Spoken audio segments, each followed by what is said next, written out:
오늘 우리에게 주신 하나님 말씀은 마태복음 11장 2절부터 6절까지 말씀입니다. 한 목소리로 읽겠습니다.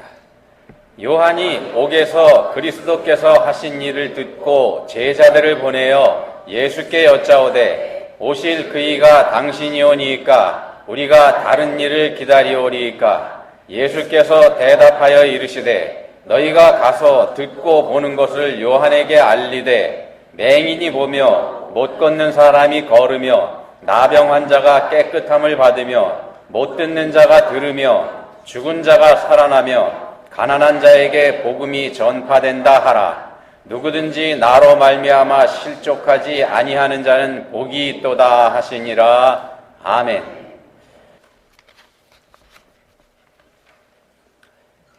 2017년 4월 2일자 영국의 미러라고 하는 매체에 마이크로소프트 창업자인 빌 게이츠를 인터뷰한 기사가 실린 게 있습니다. 자기 자녀들의 IT 기기 사용에 관한 내용인데 그 인터뷰에서 빌 게이츠가 이런 말을 합니다. 한번 들어보십시오. 아이가 14살이 될 때까지 휴대폰 사용을 금지하고 식탁에서는 휴대폰을 사용할 수 없도록 했으며 취침 전 IT 기기를 사용할 수 있는 시간을 제한했다. 당시 빌 게이츠에게는요, 21살, 18살, 15살이 된 2녀 1남의 자녀가 있었습니다. 빌 게이츠 인터뷰가 이렇게 계속됩니다. 아이들이 불만을 표했지만 IT 기기 사용 규칙에 변화를 주지 않았다. 양보 안 했다는 겁니다. 온라인 안전은 부모에게 아주 까다로운 문제다.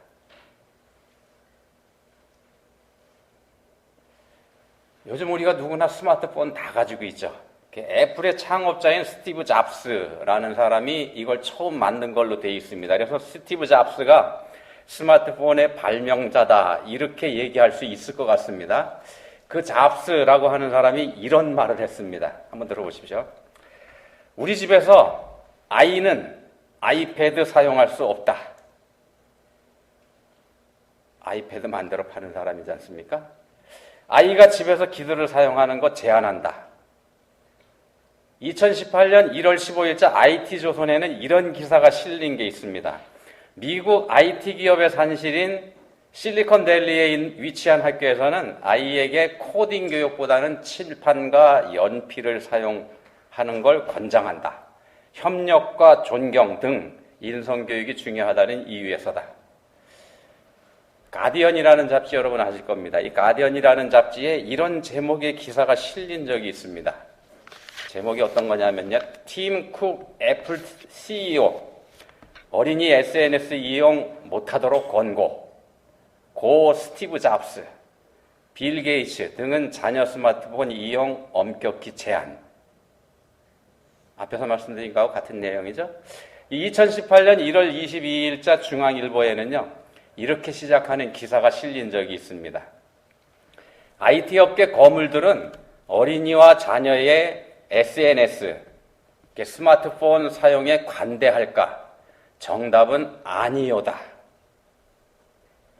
자, 자기들은 IT 기기와 스마트폰을 만들어 팔아서 돈방석에 올라앉고 모든 사람들이 스마트폰 중독에 빠지게 만들어 놓고서는 자기 자녀들은 달리 기르겠다 하는 게 이 사람들의 입장인 것 같습니다. 스마트폰은요, 우리 인류에게 엄청난 변화를 가져다 줬죠. 이 물건 때문에 우리의 삶이 엄청 많이 달라졌습니다. 많이 편해졌죠. 그렇지만 동시에 여러 가지 문제를 만들어내고 있다는 것, 이것도 우리가 알고 있습니다. 자, 그러면 우리가 이 물건을 어떻게 평가해야 될까요? 인류에게 공헌한 위대한 발명품이다. 이렇게 얘기를 해야 될까? 아니면 인류를 망가뜨리는 요물이다. 이렇게 얘기를 해야 될까? 어떻게 생각하시겠습니까, 여러분들? 자, 교회에서는요, 전통적으로 돈을 경계해 왔습니다. 돈이 하나님 자리를 대신할 가능성 때문에 경계해 왔죠. 그리고 또 실제로 인류에게 있어서 돈은 하나님 행세를 해온 거, 이거 사실입니다. 그래서 예수님께서도 마태복음 6장 24절에서 너희가 하나님과 재물을 겸하여 섬기지 못하느니라 이런 경계의 말씀도 하셨습니다. 자, 근데 우리가 알고 있는 것처럼요, 돈 자체가 악은 아닙니다. 돈 자체가 악은 아닙니다. 그렇지만 우리 인간들이 돈의 힘에 의지하는 거, 요게 문제가 되는 거죠. 하나님 대신에 돈에 의지하는 거 말입니다. 스마트폰을 비롯한 문명의 이기도 마찬가지일 겁니다. 그거 자체가 죄나 그거 자체가 악이라고 할 수는 없습니다. 다만 우리 인간들이 그것들의 매력에 너무 빠져들어서 거기에 의존하고 그 영향권에서 벗어나지 못하는 거, 요게 문제입니다. 돈이 됐든지 IT 기기가 됐든지 그 자체가 나쁜 건 아닙니다만 그걸 어떻게 사용하고 어떻게 대우하느냐에 따라서 우리가 그것들의 종이 될 수도 있고 그것들이 우리의 종이 될 수도 있고 그렇게 될 겁니다. 그러니까 해석과 적용이 중요하다 이 말씀 드리는 겁니다. 해석과 적용. 어떤 대상을 어떻게 해석하고 어떻게 적용할지 이게 중요하다 이 말씀 드리고 있습니다. 본문에 해석과 적용 때문에 고민하는 사람이 있어서 이 말씀을 드린 겁니다. 침례 요한이 그 사람입니다. 요한은 성경이 인정하는 위대한 인물이죠. 예수님께서는 요한을 가리켜서 이렇게 말씀하셨습니다. 여자가 낳은 자 중에 침례 요한보다 큰 이가 일어남이 없도다. 이 요한은 탄생부터 예언된 인물이었습니다. 성경에서 그렇게 예언이 돼 있습니다. 그런 요한이 본문에서 갈등하고 있는 거, 그거 보게 됩니다. 옥에 갇혀 있는 요한이 제자들을 예수님께 보내서 질문하지 않습니까? 오실 그이가 당신이 오니까 우리가 다른 일을 기다리오리이까? 요한이 예수님에게 당신이 성경에서 예언한 메시아 맞습니까? 이런 질문을 한 겁니다. 당신이 메시아 맞습니까?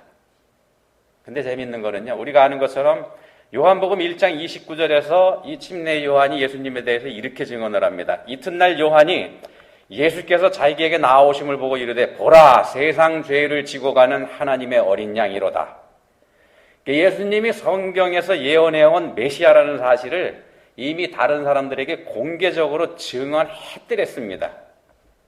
그랬던 요한이 본문에서는 엉뚱한 말을 하고 있는 겁니다. 왜 그럴까요? 이게 해석이 달라졌기 때문이지 않겠습니까? 해석이 달라졌기 때문입니다. 하나님께서 자신에게 주신 말씀에 의지해서 예수님을 볼 때 그때는 예수님이 틀림없이 하나님께서 보내신 메시아였습니다. 그래서 그렇게 증언했습니다. 그렇지만 옥에 갇혀있는 죄수의 신분, 어떤 면에서 보면 하나님에게서 버림받았다고 느끼는 소외감, 불신, 요 가운데 있으면서 예수님을 보게 되니까 이게 한없는 의심이 몰려오게 되더라는 겁니다. 그래서 해석의 차이가 생겨버린 겁니다. 말씀에 의지하는 해석하고 인간적인 눈으로 보는 해석의 차이가 생긴 겁니다.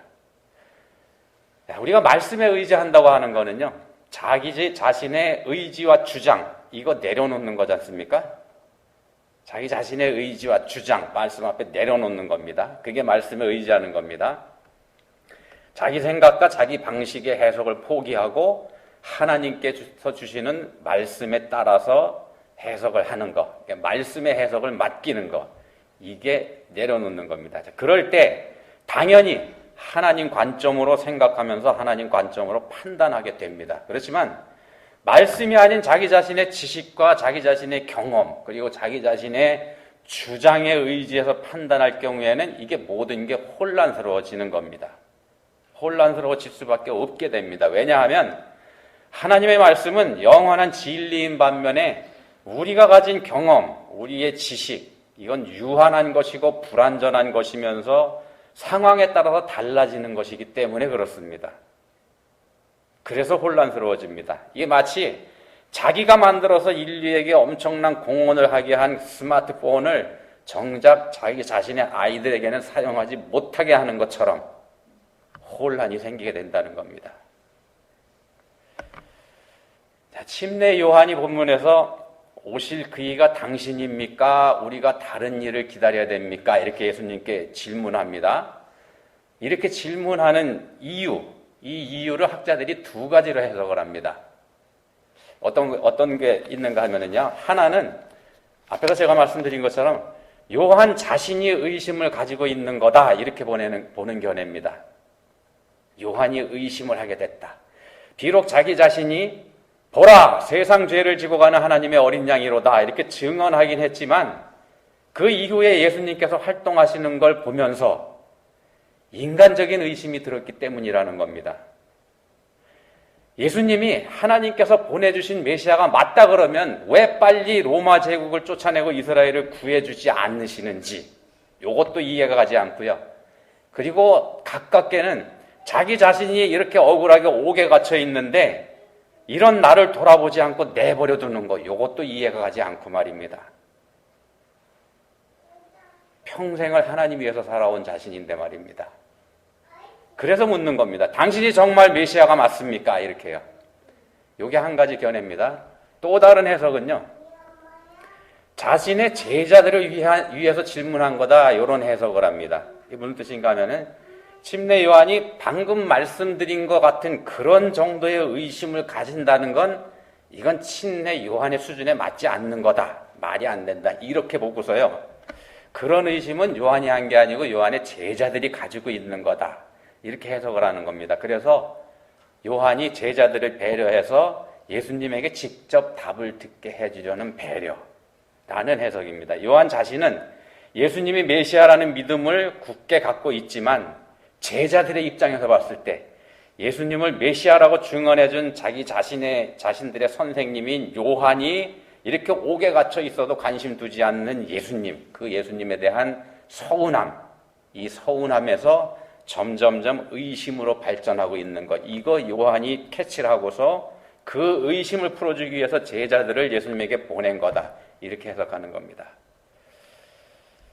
두 가지 학설이 다 일리가 있다, 이렇게 받아들여집니다. 이걸 지지하는 학자, 저걸 지지하는 학자, 이렇게 되어 있습니다. 근데 두 가지 중에 어느 쪽이 됐든지 간에 분명한 거는요, 해석에 문제가 있다는 사실입니다. 해석의 문제. 의심하는 사람이 요한이든지 아니면 요한의 제자들이든지 또는 둘 다든지 간에 예수님에 대한 해석에 문제가 있다는 겁니다. 그러니까 하나님 말씀에 의지해서 예수님을 볼 때는 하나님께서 보내주신 메시아로 보이는데 자신들의 경험과 지식, 세상의 관점으로 예수님을 보니까 이게 의심이 꼬리에 꼬리를 물고 일어나게 되더라는 겁니다. 저 사람이 정말 메시아가 맞는지 말입니다. 자, 이처럼 의심이 꼬리에 꼬리를 물고 일어나서 마침내 예수님에게 직접 질문을 해왔을 때, 그랬을 때 예수님께서 대답을 하시는데 그 의미가 뭐냐 하면은요, 말씀으로 돌아가라입니다. 말씀으로 돌아가라. 본문 4절 5절에서 예수님 말씀하십니다. 예수께서 대답하여 이르시되 너희가 가서 듣고 보는 것을 요한에게 알리되 맹인이 보며 못 걷는 사람이 걸으며 나병 환자가 깨끗함을 받으며 못 듣는 자가 들으며 죽은 자가 살아나며 가난한 자에게 복음이 전파된다 하라. 성경에서 말씀하시는 메시아의 모습이 어떤 건지, 성경에서 어떻게 예언해 왔는지 그거 다시 생각해 봐라, 그런 뜻입니다. 너희가 생각하고 있는 메시아의 모습 말고 성경에서 말씀하는 메시아의 모습이 어떤 건지 그거 다시 생각해 봐라. 말씀으로 돌아가라, 이 말씀합니다. 성경에서 그런 메시아를 어떻게 예언하고 있는가? 이사야 26장 19절에서 이렇게 말씀합니다. 주의 죽은 자들은 살아나고 그들의 시체들은 일어나리다. 그리고 이사야 29장 18절에서는 이렇게 말씀합니다. 그날에 못 듣는 사람이 책의 말을 들을 것이며 어둡고 캄캄한 데에서 맹인의 눈이 볼 것이며, 이사야 35장 5절 6절에서는 이렇게 말씀합니다. 그때에 맹인의 눈이 밝을 것이며 못 듣는 사람의 귀가 열릴 것이며 그때에 저는 자는 사슴같이 뛸 것이며 말 못하는 자의 혀는 노래하리니. 하나님께서 보내신 메시아가 임할 때 일어날 일들, 그 현상에 대해서 증언하는 말씀들입니다. 쭉 들어보셨지만 여러분들, 예수님께서 지금까지 해오셨던 일들하고 문자적으로 일치하지 않습니까? 문자적으로 일치합니다.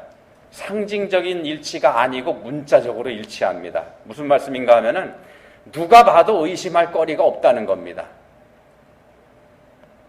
성경에서 말씀해온 것과 정확하게 맞아 들어가고 있으니까 말입니다. 상징적인 의미라면 해석이 달라질 수 있는데 이건 문자적으로는 맞아 들어가니까 여지가 없다는 겁니다. 근데 이런 문자적인 일치에다가 인간의 이성과 경험, 지식을 더하게 되면 그때부터 왜곡이 일어나게 됩니다. 이런 일은 있을 수 없는 일이기 때문에 사실이 아니다 이렇게 해석을 하게 된다는 겁니다. 이 어리석은 백성들이 미혹 땅에서 그런 일이 일어난 것처럼 착각한 거다 이렇게 생각을 하게 된다는 겁니다. 그리고 과장된 거다 이런 생각을 하게 됩니다. 가짜 뉴스다 이렇게 믿어버립니다. 그럴 리가 없다 이렇게 생각하게 된다는 겁니다. 만에 하나 실제로 그런 일이 일어났다고 하면 그건 그저 우연히 일어난 일일 뿐이다 이렇게 해석해 버리게 된다는 겁니다. 그렇게 받아들이는 게 논리적인 거고 이성적인 거고 합리적인 거고 지적인 거다 이렇게 생각하게 됩니다. 그리고 그렇게 생각하고 받아들이는 자기 자신은 지혜롭고 현명한 사람이다 이렇게 생각하게 된다는 겁니다. 믿지 않는 게 말입니다. 믿어야 하고 믿을 수 있지만 작정하고 믿지 않게 되는 겁니다. 작정하고 믿지 않는 겁니다. 타블로라고 하는 연예인 기억하시는 분들 아마 계실 겁니다. 에픽하이라고 하는 힙합 그룹의 멤버였었죠. 이 사람이 스탠포드 대학교의 영문학과에서 학사와 석사 과정을 합쳐서 3년 반 만에 마친 사람이다 이렇게 알려졌습니다. 노래 부르는 사람인데 그렇다 그러니까 관심을 끌었죠. 지금부터 한 10여 년쯤 전에 한국에서 연예인들의 학위 조작 이게 사회적인 문제가 됐던 적이 있습니다. 이렇게 되니까 이 타블로라고 하는 사람도 의심을 받게 됩니다.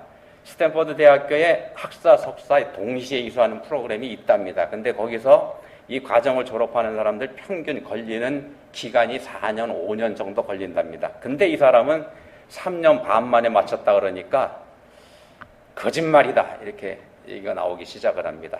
이게 논란이 점점 커집니다. 그래서 마침내 타블로에게 진실을 요구합니다. 줄여서 타진요라고 하는 것하고 상식이 진리인 세상 줄여서 상진세라고 하는 인터넷 카페가 타블로를 목표로 만들어집니다. 그리고 여기에 가입한 회원들이 사명감을 가지고 타블로의 학력이 가짜다 이거 증명해 나가기 시작합니다. 다 들춰냅니다.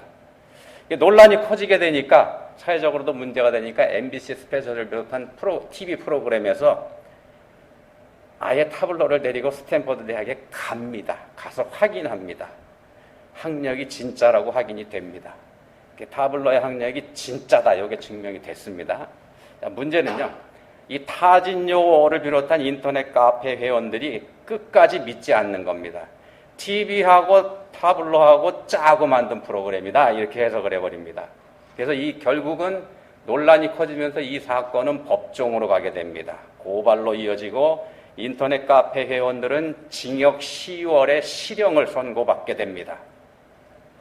1심에서 이렇게 실형을 선고받았는데 카페 회원들 그래도 자기들이 옳다 이렇게 주장하면서 항소합니다.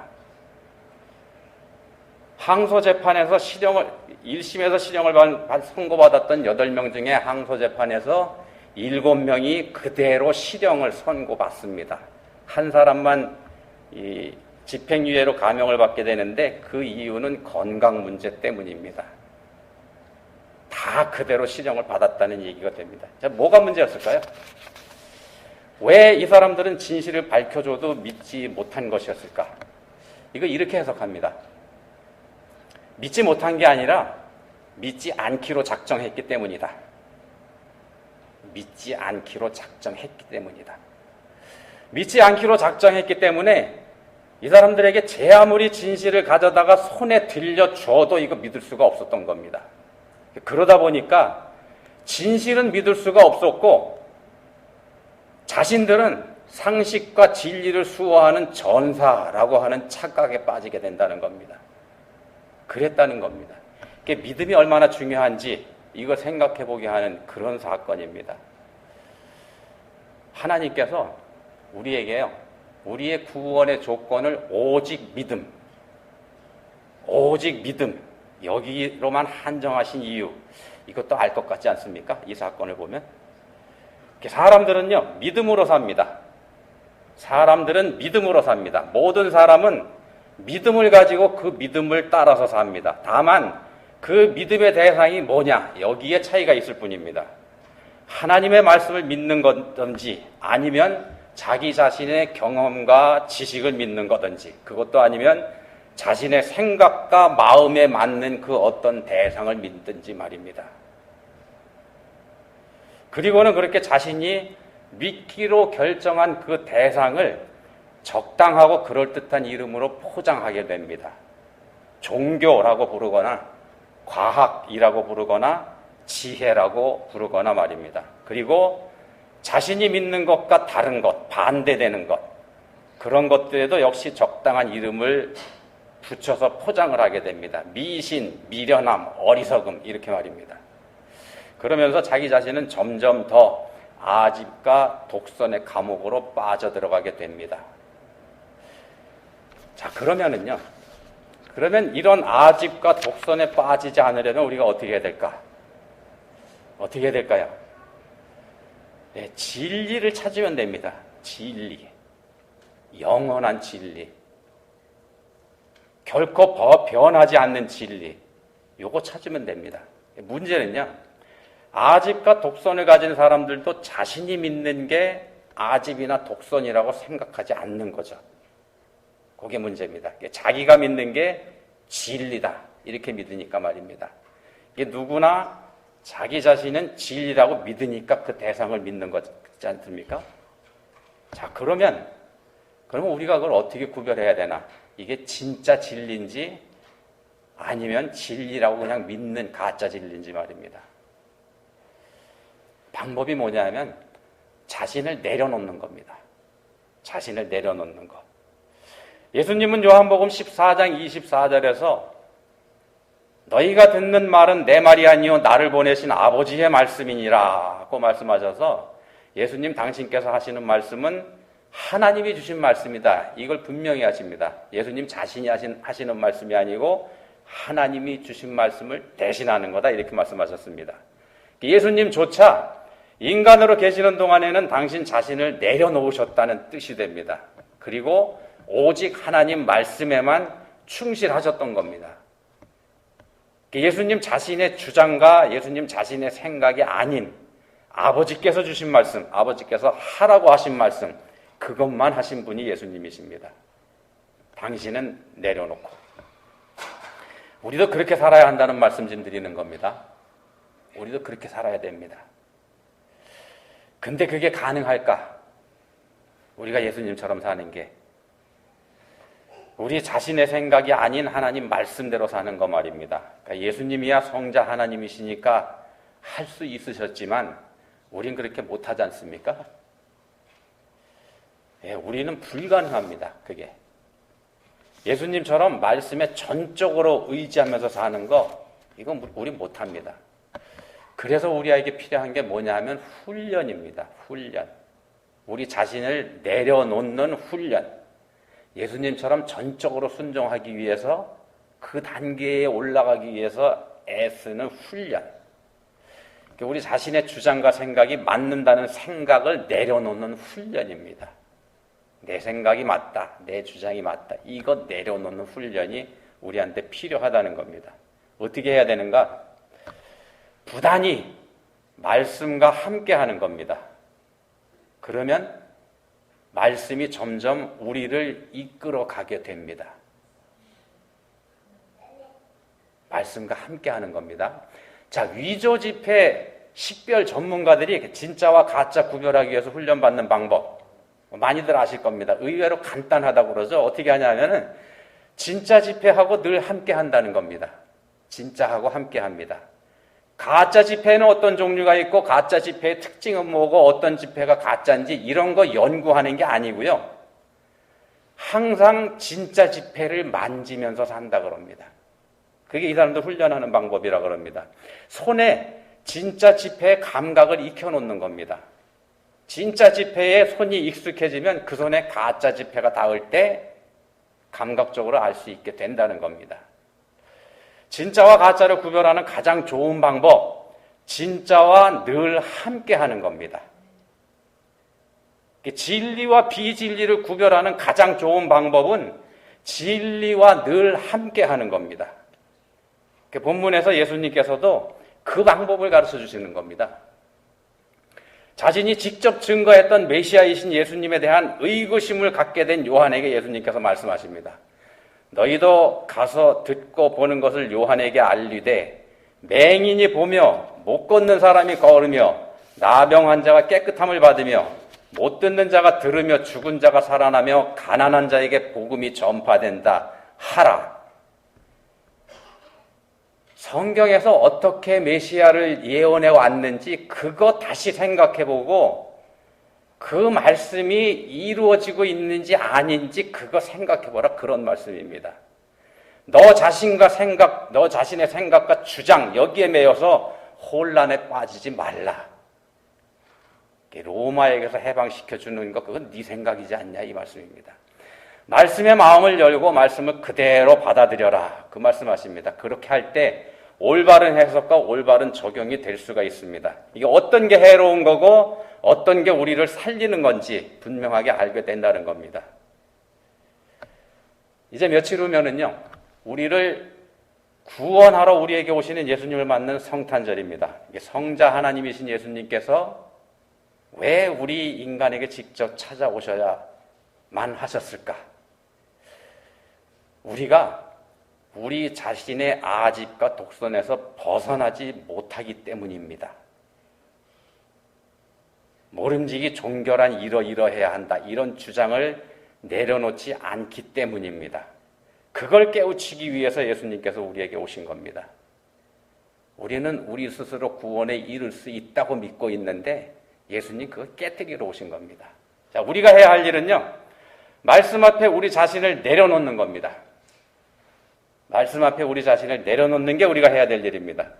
말씀을 말씀 그대로 받아들이는 우리 모두가 될 수 있기를 아버지의 말씀만 전하신 예수님 이름으로 축원드립니다.